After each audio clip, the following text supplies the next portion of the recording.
as the CEO of a tech startup, a husband, a father, a grandfather, a fitness kind of expert, how do you balance it all? And you're also trying to launch a product. How are you balancing all of these different things? Yeah, it's a lot of stuff, but I would say the first reason that I'm able to do this is just because the peace that I walk around in my life with because of my faith in God. So that's number one.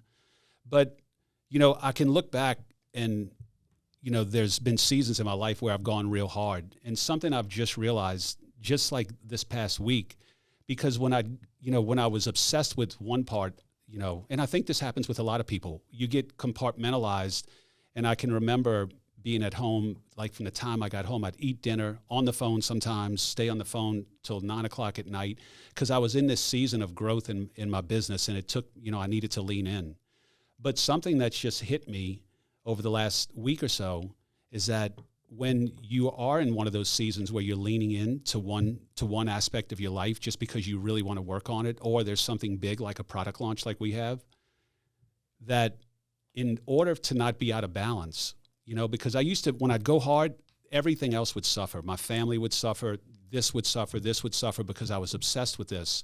And I think a lot of people, that's the way they do it, just because it's like, dude, I got to go all in on this. Just recently, I realized, though, that when you lean in hard in one part of your life, that if you also do the same thing in every other part of your life. So, from a fitness standpoint, instead of saying, hey, I'm just going to do the same thing, I've leaned in to the fitness side of things. My family, spending time with quality time with my family. And what has come out of this is I realize it's much better to do things in sprints than marathons. So run hard, run fast, make sure you don't get out of balance. And then when you are just at the point of exhaustion, take a breath, take a couple of days away, take a week away, regain yourself, and then go on another sprint, right? And so it seems like I'm way more effective doing things this way. And now that I've figured out this other side of things where you can't get out of balance, man. You've got to, if you're going to go hard here, you've got to set yourself up for success in the other parts of your life, or else they're going to get neglected at that point. So yeah, it was a big revelation that I had, that it's not just, you can have your cake and eat it too if you just approach it the right way. And so, yeah, and being intentional about the other things. And it's like, hey, I know that I'm out of balance right here. I know that I'm not getting the proper rest. I know that I'm not doing this. I need to make sure I'm eating better. I need to make sure that, that my fitness is I'm paying attention to my body. I need to make sure that I'm paying attention to the relationships to make sure I'm not neglecting the relationships. So yeah, that's, I think every entrepreneur probably goes through this, I would imagine, in one way, shape, or form, and they probably understand what I'm talking about.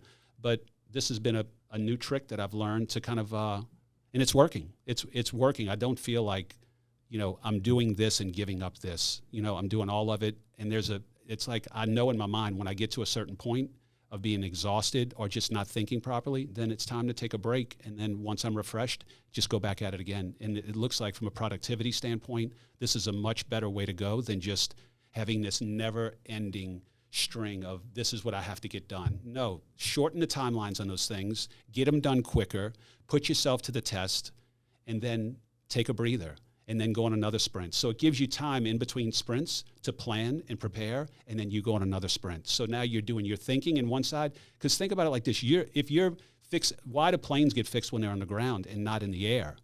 Right? They get fixed because they got to come back. They got to fix them. You don't fix planes while they're in the air.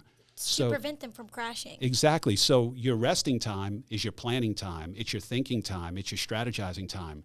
And then your sprint is when you're executing and putting the work in. And so that's a new trick that I've just learned. What I really like about this too is that how you set it up as almost seasons.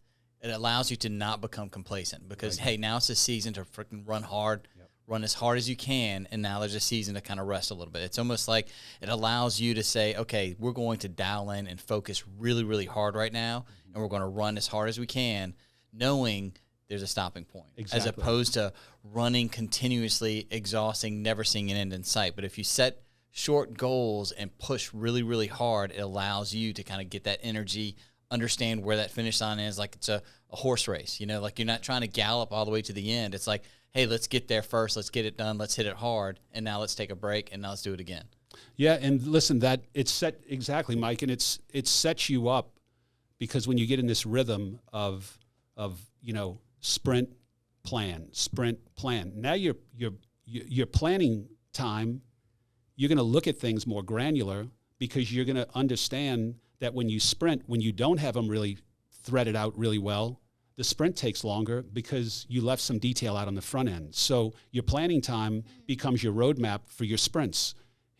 And so that's really, I can't imagine there being a better way to kind of do things. The other thing it does is that you have these small victories along the way instead of this, from our standpoint, the goal is to get this product launched, get MarketingBox launched.